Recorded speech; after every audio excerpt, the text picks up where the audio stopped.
I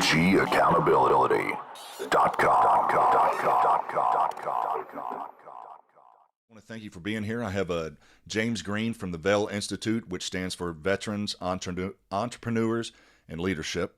Yes, I want to thank you so much for getting here. Just personally met you just a few minutes ago, but Joe Morris speaks very, very highly of you, and want to really thank you and appreciate you coming to be on, share what it is you guys are doing. And as we were talking before we got started, the philosophical side, starting with the mental aspect of transitioning maybe to civilian lifestyle, whatever it is, maybe getting people pointed the right direction. So James, if you'd like to just kind of introduce yourself, give your background, and just maybe share what your vision is with VEL, and we can go from there, man. So if you just want to put it in your own words. Starting off locked and loaded. I like that. Well, yeah, I'm James Green, the executive director of the VEL Institute. We're a 501c3 serving Montgomery County, for the most part, Montgomery County, Texas. Offices out of the Woodlands, Texas. My background depends on how far back you want to go, man. I mean, I grew up an athlete, pretty high-level athlete. So most of my childhood was just a disciplined approach to training. Baseball was a sport that, was supposed to make the family money. So it was an interesting childhood, but it led me into the military. 19, I enlisted in the United States Navy. 18, I had wanted to enlist, but I was 310 pounds, so I had to lose 100 pounds so I could meet that enlistment weight. Wow. So I was 19 years old. I finally hit the 210 that was required, and I thought I was enlisting to be a surface warfare combatant craft crewman, which is like small boat special operators. And turns out my recruiter pulled one over on me. I went in undesignated, and right off the bat, man, they sent me off to Operation Enduring Freedom with the Carrier Strike Group 7 out of Norfolk. So I mean, it was a lot of lessons learned as a grunt on your first deployment. It was a complete lifestyle change, but from there, I had grown up to be a gunner's mate. I got to cross right over and to be a gunner's mate, and took over the small arms weapons training department. Taught anti-terrorism measures, security team tactics. I was the range safety officer for a while. It was that work that led me into the Coast Guard Special Forces schoolhouse after my second tour as a civilian, where I picked up teaching visit board search and seizure teams. Again, a lot of marksmanship fundamentals, basic security reaction force stuff. And then from the schoolhouse, I got picked up on a small private security deployment, and I spent, probably 7 tours with that particular team. Wow. Before 2018, when I decided that was enough of that lifestyle. So you were in what, 8 years? Yeah, 12 to 18 in a various matter of capacities, So Okay, yeah. So you didn't just do a normal 2 or 4. You actually were in there for a little bit of time. Well, I did my 4 years active duty. I just got picked up in the private sector. Okay. So got to play around with the big boys for a while. It's funny you say the Coast Guard. A very good friend of mine just sent me a video yesterday morning of his son. He joined the Coast Guard, and they were doing some workout program, and he thought he hit the big time because in the video they were doing, they had him on it. So he sent me the video. He's a proud dad moment. There you go. My son's on the Coast Guard commercial. I'm like, well, good for you guys. Well, man, so you did that, and you transitioned to the civilian side. Mm-hmm. You said 2018, and so having your background as a veteran, as a combat veteran, in your experience. When you decided to make that transition, was it something immediately you knew that you wanted to do something veteran organization, like something organized to help veterans, or is this something that a passion that came maybe a year or two after getting out, or how did you come about where you're at right now with VEL?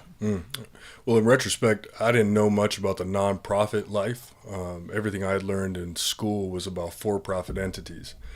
So I had started my first business, Swole Connect, 2020, right as the pandemic was lighting up. We figured we'd rebel and try and create something new while everybody else was shutting down, right?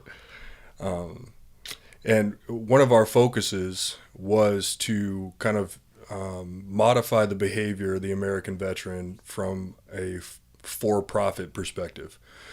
So we combined essentially what was life coaching and strength and conditioning together. And the veteran population has just always kind of been near and dear to my heart, man. It's always been about developing those men and women.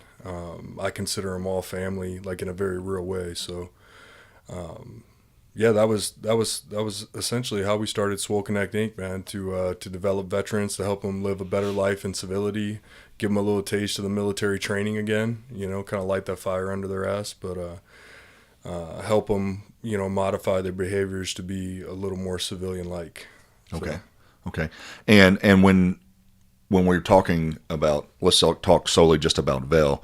So you get involved with VEL, and now, and I really like what you said, because like where I'm at in my life and dealing with people, we a lot of times can help with the physical needs people have, but one of the biggest things that we try to do is to help with the mental aspect of things. So like earlier when you said the philosophical side of things, you see that really is an area a lot of people don't go to.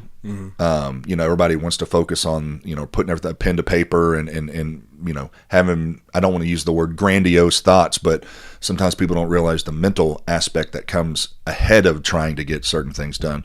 So I like what you said about the philosophical side. And so when you begin to deal with men and women, is that where y'all generally start, is right there in that mental aspect, or is this something like you come to us with your vision and we kind of help that, come to fruition, or is it more of we want to be here for the mental planning, the strategic side of it?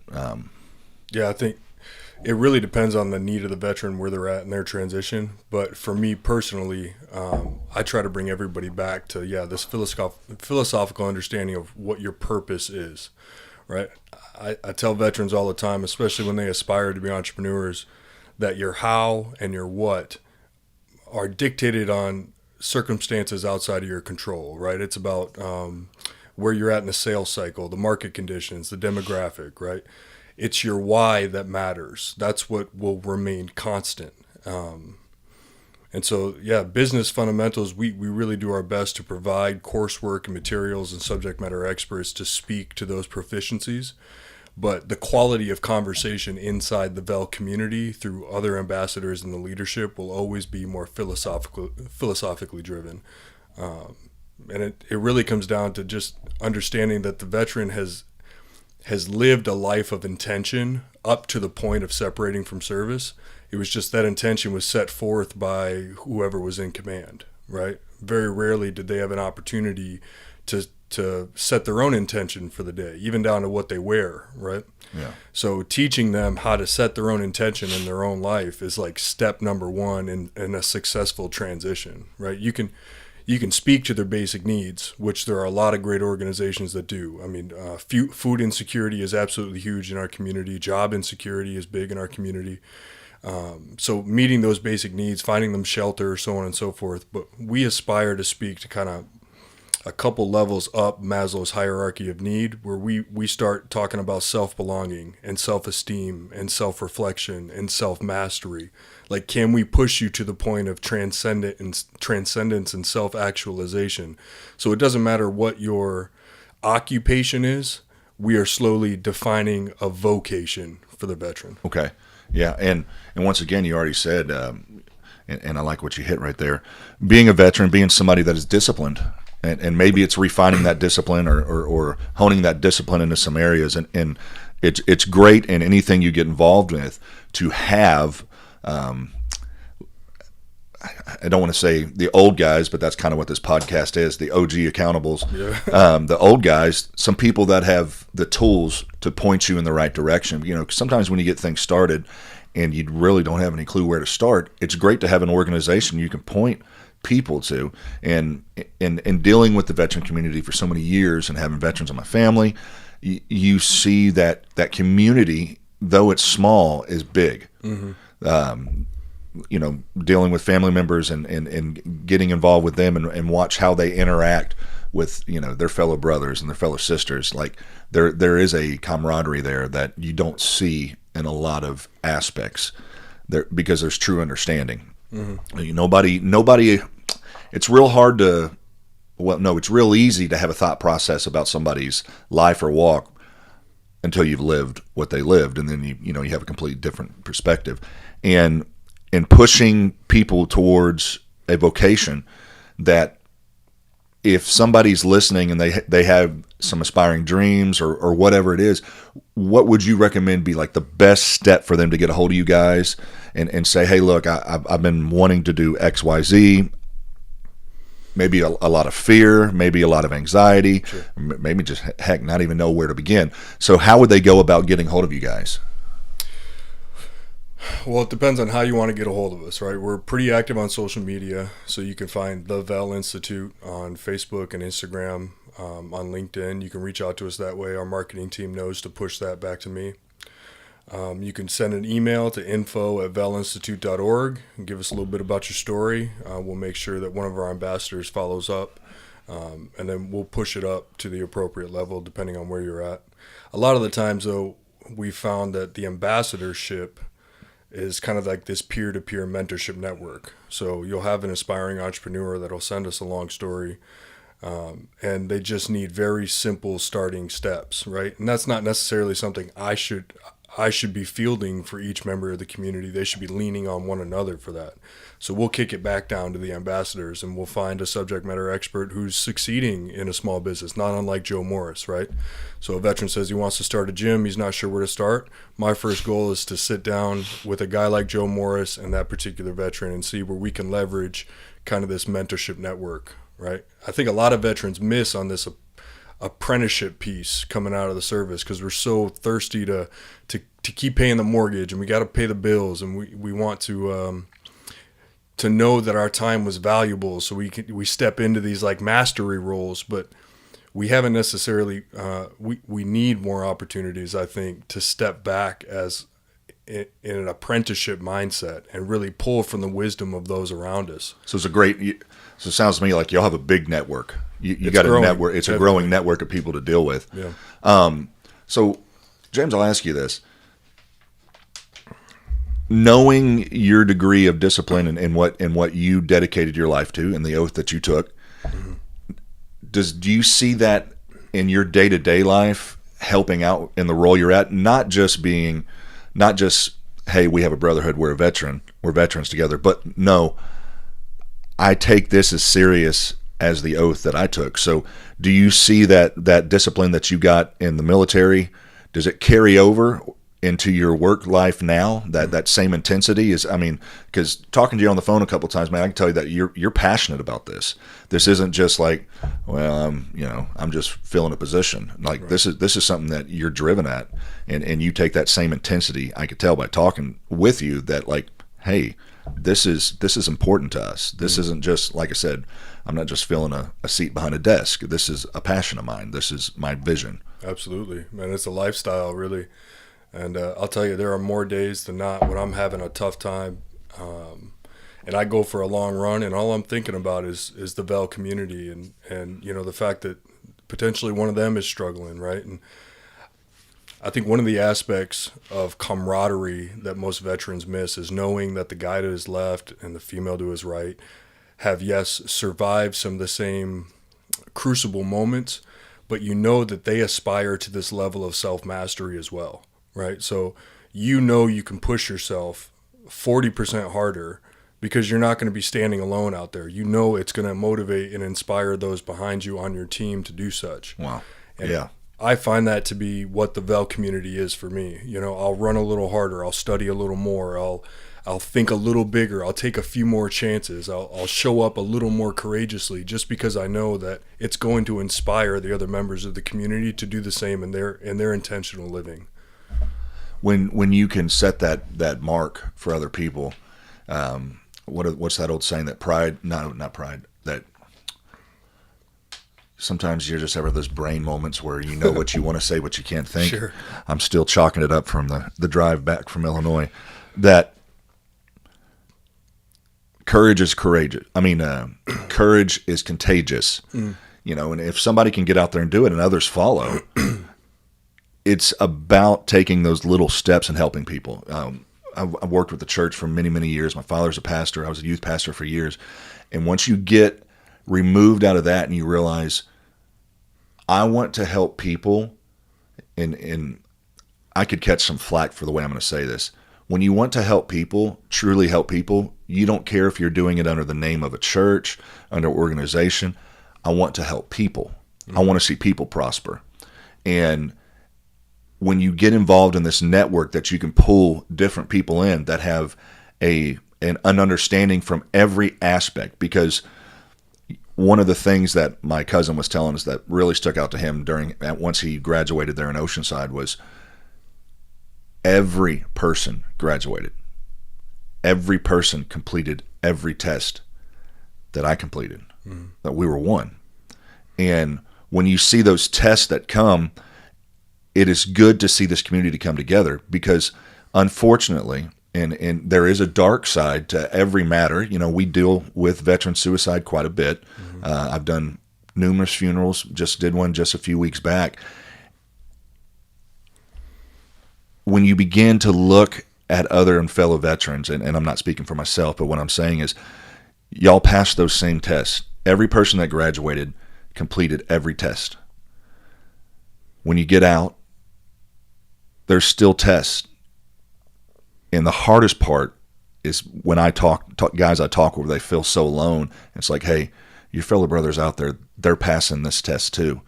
You can do it too. Absolutely. You can pass this test too. Yeah. And being on the, I'm going to say the civilian side of things, how do we get a message out to not only encourage, and sometimes the reason people don't step out a lot of times is because they don't know what to say. Sure. But here's the most beautiful thing. I don't have to know what to say. I can just know the proper channel to push somebody to the people that have the tools to get done what needs to be done and the help that needs to be. So if I'm talking with somebody and they are like, we'll just take Joe, like, hey, I have this ambition and different things. I'm having drive. I want to see this come to fruition. And if you're dealing with somebody like that, and on the civilian side, if you don't know what to say, network out to people that are facilitators that you can push people to.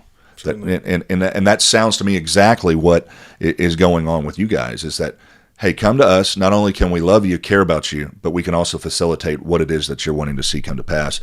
And the bluntness of the veteran community is, if your vision is a little grandiose, we may have the tools to kind of reel you back in and say, hey, let's start here. Sure. Everybody's different.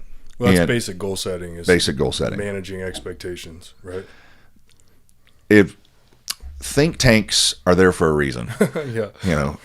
If I like when people say, well, I'm going to go work on it. And I'm like, no, you need to get a couple brains in there, because there's a reason why they go and take 5-6 days and they sit up in the mountains and they just sit there and think and come up with ideas, is because there is in a multitude of counsel, there's a lot of vision there. Oh, you're talking about leveraging the collective genius. Yes, right? Absolutely. We talk about that at every one of our learning endeavors, is leveraging the collective genius in hopes of advancing the collective consciousness.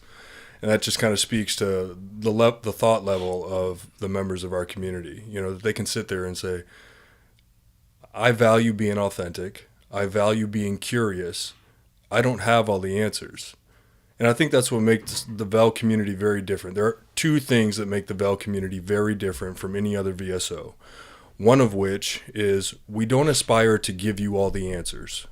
We aspire to help you ask the right questions.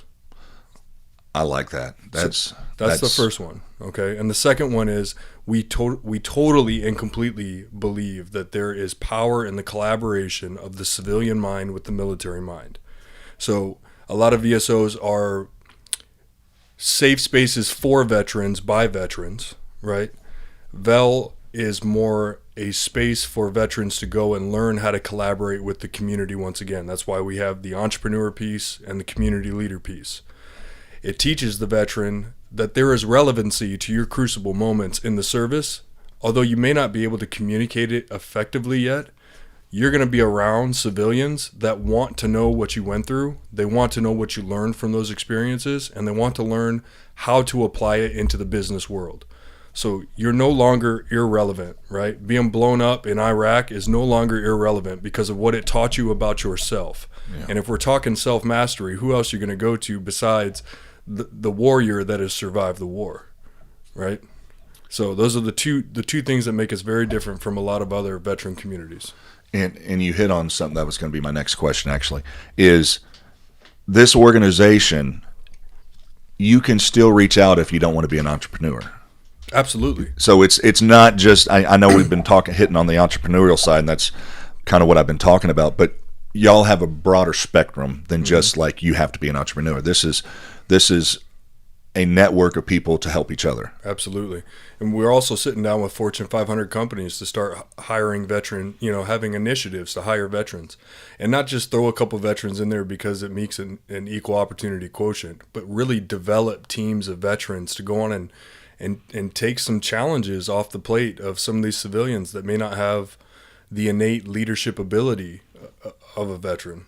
Right? Absolutely. I mean, we are a community starving for good leadership from the top down, from the top executive all the way down to the lowest low. And I think that the American veteran can fill that role nicely if we give them an opportunity to rise to the occasion. You know, it's funny. You've seen after almost every major world war, save the last 40 years, we have leaned on the American veteran to reignite industry, right? And unfortunately, that meant breaking their backs more often than not.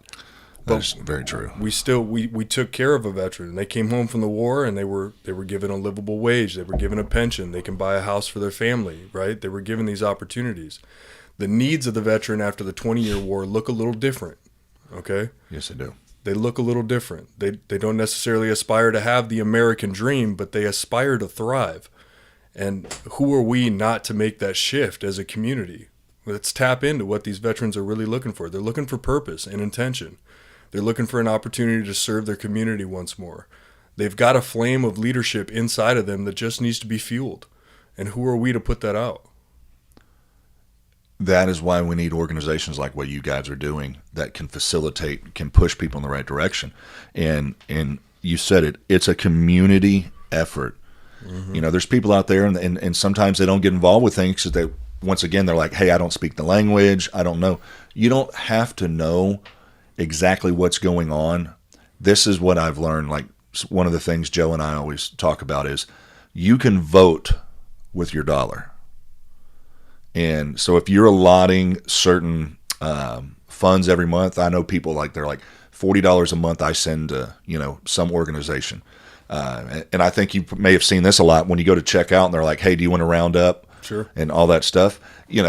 Of course you want to help every organization, but being in a 501c3 for many, many, many, many years, these companies that aren't 501c3 that are for profit, what a lot of people don't know, when you make a donation with them, you're actually just helping them on their taxes because they get a big tax write-off for taking your donation and making another donation. Sure. And sometimes it trickles down. You may find out only 15 cents of that dollar actually goes to helping people. Mm-hmm. So for people that allot, there are some great organizations out there that you can send a vote with your dollar. You may not ever verbally or hands-on help somebody, but you can take that dollar and send it to the place that can facilitate to help the people and get the right people in the position to help those people. Yep. And I'm not sure y'all are 501c3. Y'all can accept donations. Absolutely. So that's our business model. And that's the ambassadorship. We have a passive and an active ambassadorship, right? Either way, $50 a month, you get to call yourself a friend of the VEL family as an ambassador. Okay. Now you can do that passively by just making the monetary donation, knowing that it's going to go to the front lines, or you can get involved in the community, right? And our VEL teams are great. We've taken our VEL community and we put them all into VEL teams, VEL Team 1, VEL Team 2, so on and so forth. Each team has a team leader. And these VEL teams are made up of civilians and veterans that go out, they raise money together, they volunteer together, they sell tickets to events together, they go to leadership training courses together. So we really kind of niche down on kind of what this growing community is and to make sure that there's this accountability piece for each member. So you've got that opportunity. Your $50 a month can give you the entire family that you want, right, that you need in order to achieve your goals and your aspirations. Or you can sit by passively and know that it's going to that type of community. So either way, you can help monetary wise, you can help monetary, and you can also help by doing that and actually getting your hands in there. Or just come out to these learning events that we have. We do keynotes, we do monthly lunch and learns. November 9th, actually, we've got a big Legacy Awards Gala where we highlight the achievements of some of the members of our community. Buy a ticket, come out, have a drink, spend a little money on a raffle item, enjoy yourself. It's a great community to tap into. And I'm going to put that information on the bottom where they can go for anybody who may see this and want to make a monetary donation. Is prayers don't pay the bills. Prayers help. I believe in the power of prayer. Manifestation, absolutely. But the Bible tells me if my brother's in need and I tell him, hey, I'll just pray for you, you're not a Christian. Mm-hmm. If he's hungry, feed him. There you go. If he needs clothes, put clothes on his back. Take care of him. So be actionable. Absolutely. So I know there is a network of people that are looking for places to get plugged into. I mean, I don't want to get into the political side of things, but we saw what just happened with Maui and these organizations people were donating to, and found out that money was actually sent to one of the actors guilds. Right. That's disgusting. It is. It's disgusting. So there's a lot of broken trust among people on where is my dollar going, and so these are organizations that you can get involved in. Not only are you becoming a partner, but you're plugging in and sewing into somebody and to an organization that has the tools to help the people that do need help. And where we're at, we want to, like my father, like I told you, we work with the veteran community. If y'all ever need anything out here, I got a 13,000 square foot building less than a mile from here, big kitchen, bathrooms. If y'all ever want to have an event out here, it's y'all's. Beautiful. It's just right down the road. Thank you. And where we have to get, if people ever really want to know what our veterans deal with, I was just down at DeBakey just a couple months ago. One of my friends had to go back in and have a liver transplant and have his shoulder redone. If you want to see what people deal with in the veteran community, go down to DeBakey. Oh. And just go sit in the waiting room, go up each floor and just walk around.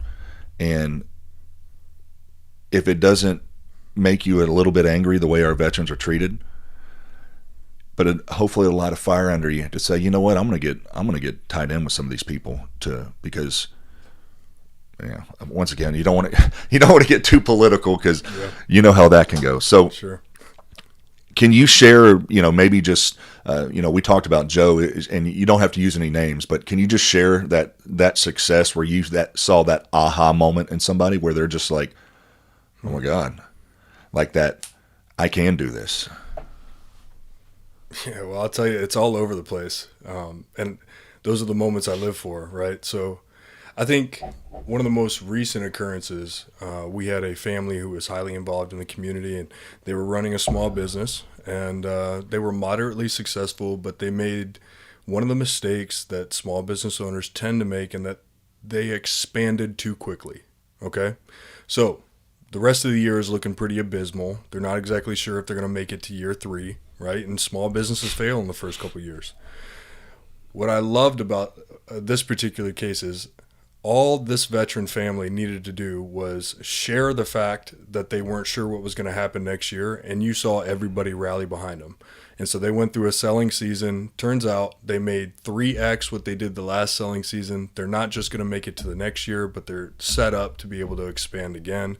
And that was all because of this community that we've built of small business owners, veterans, and like-minded individuals that just don't want to see each other fail, right? I mean, there really is power in the community when your community knows what their why is. And when you guys have each other's backs, man, and I love the Woodlands, Texas community for this reason. I was saying this the other day, that through networking, if you do it right in the right community, it doesn't matter what your business is. I mean, so long as you're consistent with your how and it's a quality product, if you know your why and you're networking with your why, the community will never let you fail. They know who you are through that, right? And they're investing in you, not your product, not your brand. They're investing in your mission, in your passion, that they're emotional about your success. And you don't see that all over the place. But I've seen that in spades, at least here in Montgomery County, Texas, especially when I'm having a conversation about veteran-owned businesses. Montgomery County has become like an oasis in Texas with all the insanity that went on for a little while. But Montgomery County said, no, we're not going to do that. And you ever get teamed up with Charlie Diggs out there? I have not. No. You need to get in contact. He will do anything to help veterans. I'm telling you, this guy, I mean, puts on concerts, benefits continually. I mean, continually. He does all of the Montgomery County cook-off, everything. But huge, huge veteran ran. Matter of fact, you may have seen his truck, the big jacked up Police Lives Matter truck that drives all around Montgomery County, Conroe area. I don't think I have yet. But. Yeah, but that'd be contact to where, I mean, he could really put some events on to help, because that's what he does. I mean, beautiful. And that's one of the things that we need some help in, is putting on some events, raise awareness, raise some funds. You know, we're so busy serving the community that sometimes we don't get to serve ourselves. You know, so. Well, before you leave today, I'll show you his information, and I guarantee if you reach out to him, he will put. I can't speak for him. Sure. But I can't speak for him. Mr. Diggs, yeah, get out here. Hey, David said, yeah. No, he is a great guy, but I mean, when it comes to helping veterans and kids, he's spot on. I mean, and we're talking about good shows, good benefits, like with Lee Trevino and all these, Jason Cassidy, you know, some awesome, amazing singers, you know, like, you know, everybody knows it takes big names to draw people. You know, you know, you're not going to have some nobody get up there and people want to show up. So he does a miraculous job. And we're going to take a break here in a second. Actually, let's take a break right now. We'll come right back.